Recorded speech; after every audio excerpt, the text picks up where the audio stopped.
Assalamualaikum warahmatullahi wabarakatuh. Saya perkenalkan kembali, nama saya Ahmad Riban dari kelas PAI 4A. Nah, di sini ada beberapa pertanyaan yang masuk kepada saya, yaitu ada 3 pertanyaan.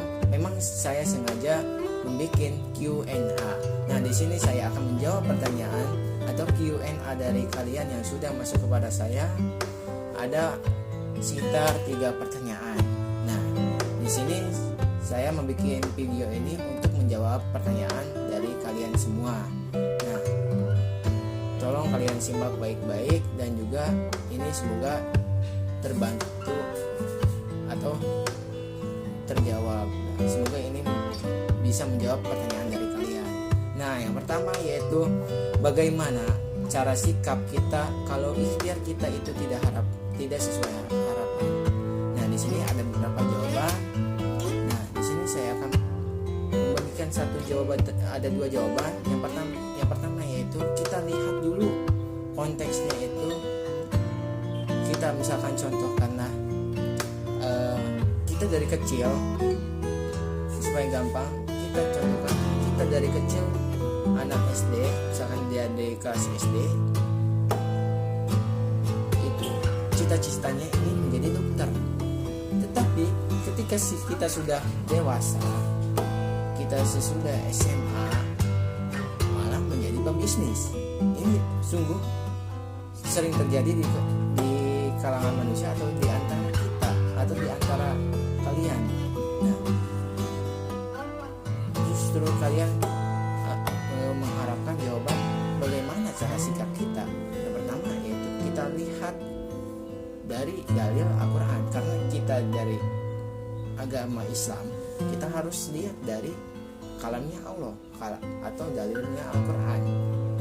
Yang ada dalil Al-Quran yang menyebutkan di surat Al-Baqarah, yaitu boleh jadi kamu membaca sesuatu pada hari yang amat baik bagimu, dan boleh jadi kamu menyukai sesuatu pada hari yang amat buruk bagimu.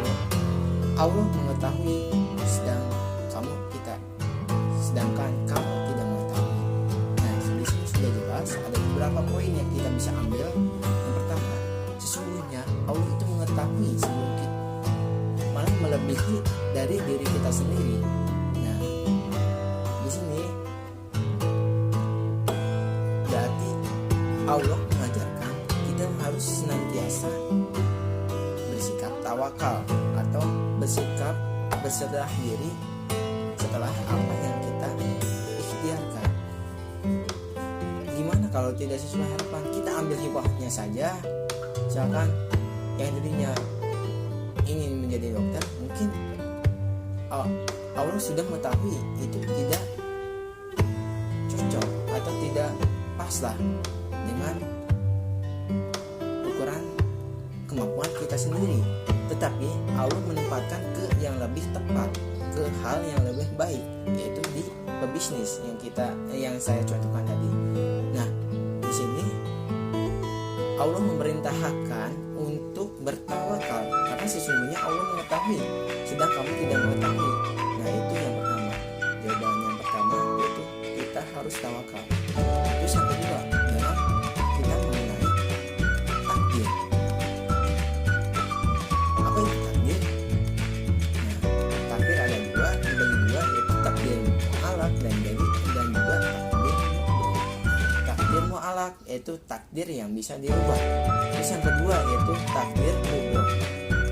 Nah, takdir mu'alaq ini bisa dirubah. Contohnya kayak gini. Contohnya yang kalian tanyakan. Kalau ikhtiar kita tidak sesuai harapan, apakah bisa berubah? Tentu bisa merubah. Kita bisa merubahnya ke arah yang sesuai harapan. Bagaimana caranya? Ya, kita terus berusaha, tidak mudah putus asa. Kalau kita mengalami cobaan atau kita mengalami cobaan yang tidak sesuai harapan kita, ini merupakan cobaan. Nah, karena di dalam dalil Allah tidak akan menguji seorang hamba kalau tidak sesuai dengan diri kita sendiri. Nah itu percayalah Allah mengetahui. Nah, ada dalil yang lain itu bisa dirubah dengan usaha kita sendiri, bekerja keras dan tidak mudah putus asa, karena sesuai dengan dalil yaitu Allah tidak akan merubah suatu kaum kalau kaum itu tidak merubahnya diri, kalau kaum itu tidak merubahnya tidak merubah dirinya sendiri. Nah, di sini sebuah dalil kalau kita harapan kita tidak sesuai bisa berubah dengan kita berusaha terus berusaha sampai menggapai yang sesuai dengan kita harapkan. Nah itu pertanyaan yang pertama. Terus gimana pertanyaan yang kedua yang kalian tanyakan, yaitu kita mempunyai dosa di masa lalu, yaitu misal syirik atau musyrik, kemudian kita bersikap optimis bahwa dosa kita akan diampuni oleh Allah Subhanahu wa Ta'ala. Terus gimana dengan surat An-Nisa, yaitu bahwa dosa syirik dan musyrik itu tidak diampuni. Memang ini ada dua konteks yang saya akan jelaskan. Mungkin karena pertanyaan ini bertentangan dengan surat An-Nisa, bukan bertentangan maksudnya, ini belum nyampe lah, ya kurang lebihnya begitu. Nah, yang dimaksudnya ini syirik dan atau musyrik itu tidak akan diampuni karena kita sudah melanggar ketentuan Allah. Allah itu maha merajai dan juga Allah itu maha besar. Kalau kita syirik, kita sudah meragukan kemahabesarannya Allah. Terus dengan dalil ini Allah tidak akan mengampuni, ya emang sudah Allah itu maha merajai segala sesuatu atau Allah itu maha kuasa. Nah itu ini dalil memang sudah benar. Tetapi selain Allah itu maha besar yang kita tidak boleh dilanggar, dan juga Allah itu maha merajai itu tidak boleh diragui oleh kita. Ada nama Allah yang lain atau sifat atau zat Allah yang lain. Maksudnya nama Allah yaitu Allah maha nama yang lain kan Asmaul Husna itu ada 99. Nah ada juga Allah itu maha pengampun. Gimana konteksnya? Berarti bisa diampuni atau tidak? Tentu saja bisa. Dan mudah-mudahan Allah bisa menutupi itu janji Allah. Nah, apa dalilnya? Dalilnya yaitu di surat An-Nisa, yaitu yang artinya dan tidaklah taubat itu diterima Allah dari orang-orang yang mengerjakan kejahatan hingga apabila datang ajal kepada seseorang di antara mereka. Ia mengatakan, sesungguhnya saya bertobat sekarang, dan tidak pula diterima taubatnya orang-orang yang mati sedang mereka di dalam kekafiran. Bagi orang-orang itu telah kami sediakan siksa yang pedih. Surat An-Nisa. Nah, sini yang dimaksud di dalam surat ini, Allah tidak akan mengampuni dosa seseorang kalau sudah datang ajalnya. Maksudnya gimana? Sudah datang ajalnya, dijelaskan oleh hadis yang disampaikan oleh Rasulullah, yaitu Rasulullah bersabda, sesungguhnya Allah itu maha pengampun, tetapi itu kalau sebelum nyawanya, sebelum di kerongkongan. Nah, di sini maksudnya di kerongkongan itu kalau nyawa kita sudah di kerongkongan itu tidak lagi dibuka pintu taubat, pintu maaf. Nah, apa hubungannya dengan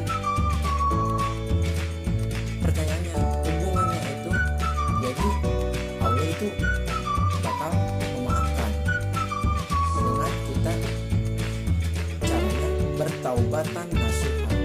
Terus bertobat, kita melakukan hal baik, kita membuang jauh-jauh sifat-sifat syirik, musyrik dan yang lain-lain, sampai mudah-mudahan Allah itu menutupi dosa-dosa yang terdahulu. Dan juga bagi belum yang nyampe ke perkampungan itu insya Allah akan diampuni. Nah, itu jawabannya.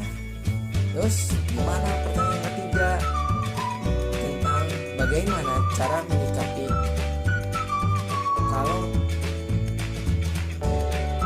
kita menemui kegagalan, bagaimana kita membangkitkan optimisme. Nah, di sini kita contohkan supaya lebih mudah. Contohnya kita membangun bisnis, terus kita bangun, tapi kita mengalami kegagalan, kebangkrutan. Nah, mungkin di sini ada beberapa cara, ada yang betul, ada yang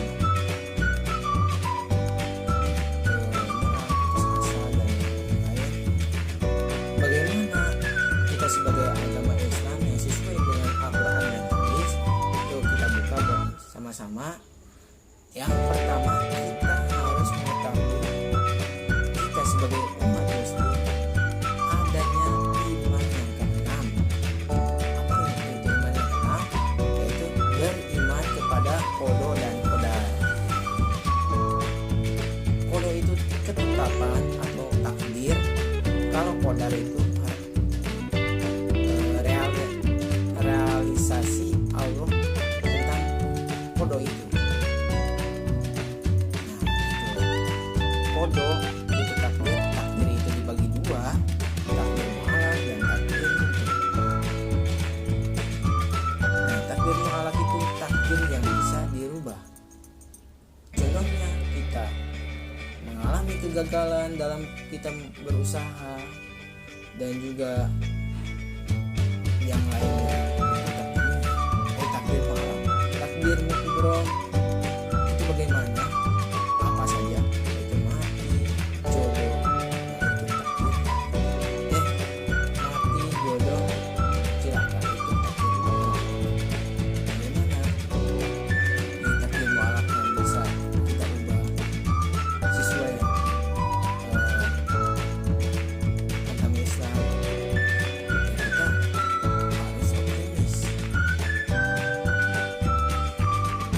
Juga pernah mengalami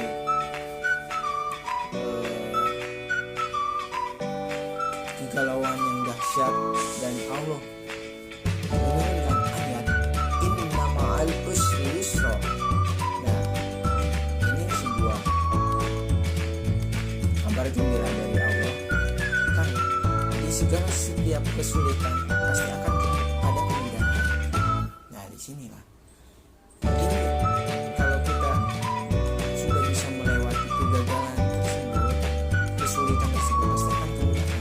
contohlah supaya gampang. Setiap ada tanjakan pasti, setiap kita menemukan tanjakan pasti kita akan menemukan turunan. Nah, ini kalau kita anggap kegagalan itu sebagai tanjakan, pasti nanti suatu saat bakal ada kemudahan itu turunan. Terus bagaimana kita harus jangan tidak mudah putus asa, terus kita coba sampai berhasil. Karena kalau kita tidak berusaha untuk bangkit kembali, itu akan sia-sia. Kenapa? Karena sesuai dengan dalilnya, Allah tidak akan merubah suatu kalau itu tidak mengubahnya sendiri. Nah, itu mulailah dari diri kita sendiri, kita tanamkan lagi usaha kita, ikhtiar kita, usaha kita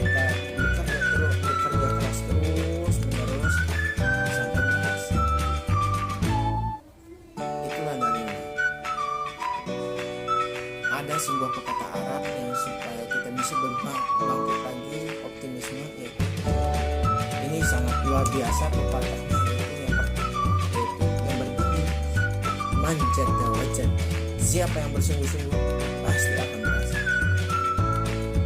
Teruslah berusaha, menurut para ulama, teruslah berusaha dengan sungguh-sungguh pasti akan tercapai. Tanamkan lagi diri kita sendiri semangat terus, kejarlah cita-cita, kejarlah dunia seakan-akan kita hidup selamanya, kejarlah dunia dunia supaya seakan-akan kita hidup selamanya, kejarlah akhirat seakan-akan kita mati besok. Wallahu a'lam bishawab. Wassalamualaikum warahmatullahi